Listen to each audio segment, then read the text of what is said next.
So the question was, how do we build a 10-classroom preschool with $4 million and do it within a year and a half?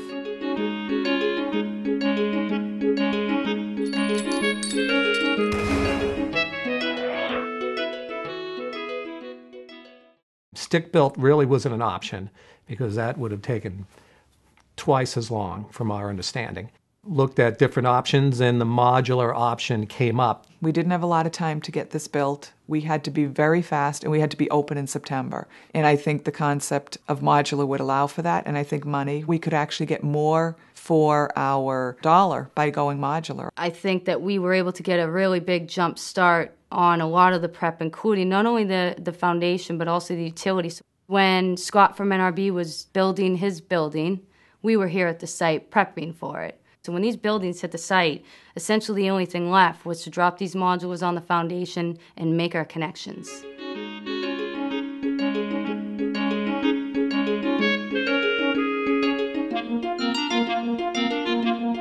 I remember the exact day it happened.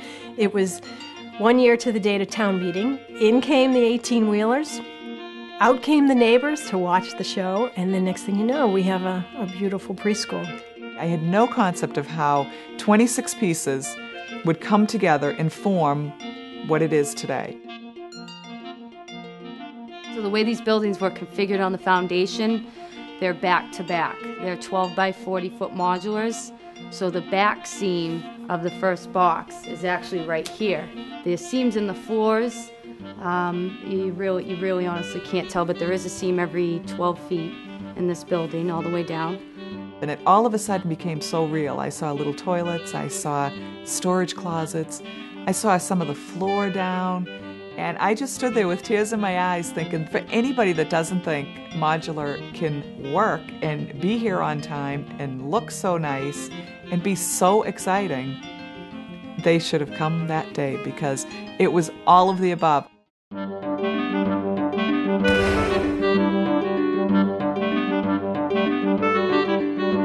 We had to kind of overcome the modular misconceptions that, it's a trailer. One gentleman stood up and said, I don't want you to build a trailer park in my backyard. And I had to assure him that I would not build a trailer park in his backyard. This is built just for our children, and it was built with the teachers expressing right along the way what they felt they wanted. This room is almost completely self-contained, so you can do everything in this room. The fact that they all have a bathroom, they all have a sink, they all have storage are three huge things that we just never had before. We needed the rooms to be as bright as we could make them. We wanted the children to be able to see outside, and we wanted enough light to come into the rooms. For NAEYC, you need quiet areas. These floors are solid. We've got steel and concrete. It makes for a more silent environment. We wanted a visual boundary in the hallways, so that green stripe down the tile for the children who need to have boundaries visually. We can teach our kids to, begin to walk in a line and things like that. They worked on the playground as well, which is something that was really important to the preschool, was to have I believe we're like 90% ADA compliant, fully accessible playground, which is probably the most accessible you're going to get.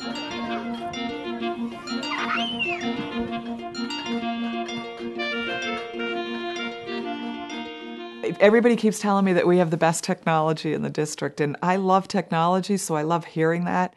We have wireless throughout the whole building. We have 4 inside cameras, 3 outside cameras. We wanted to make the building safe, number one. We wanted the parents to feel like this is a safe building. There were some add-ons that we wanted to do. One of them was building a connection between the Atkinson Elementary School and the preschool. We wanted to have a little bit of architectural detail, so we did the little awning out front.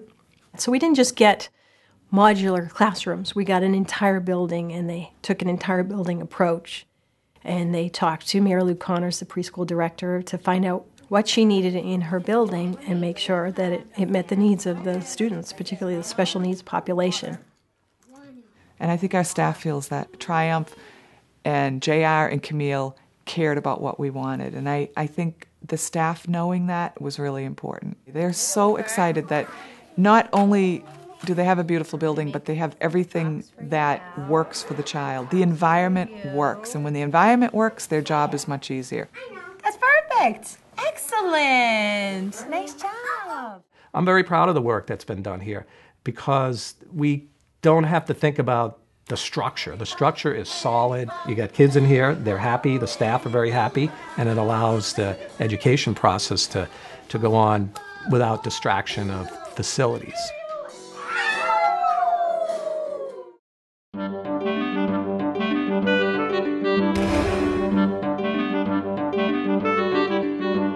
I think probably everybody that stood out there for open house probably thought that this would have been a temporary thing. I think walking in gave people the feeling that, hey, this is really going to be a permanent thing. Modular of today is not the modular of years ago. It's permanent building. It's permanent structure. It took a little education to let people know that this is a permanent structure and it is as good as building it from stick built. They came forward with many green aspects. The ceiling tile, mold resistant, low VOC paints and adhesives, the energy recovery ventilators, you get the white roof which reflects the heat, the sunshades which also reflect the heat. It wasn't really a green building proposal at the front, but it evolved into being a very green building based on Triumph's their philosophy. It's really been well received, beyond what I thought. I didn't realize how many people didn't think it would work, I guess. And now how many people are just in awe of the fact that not only does it work, but it's beautiful and it's completely functional for young children with all abilities.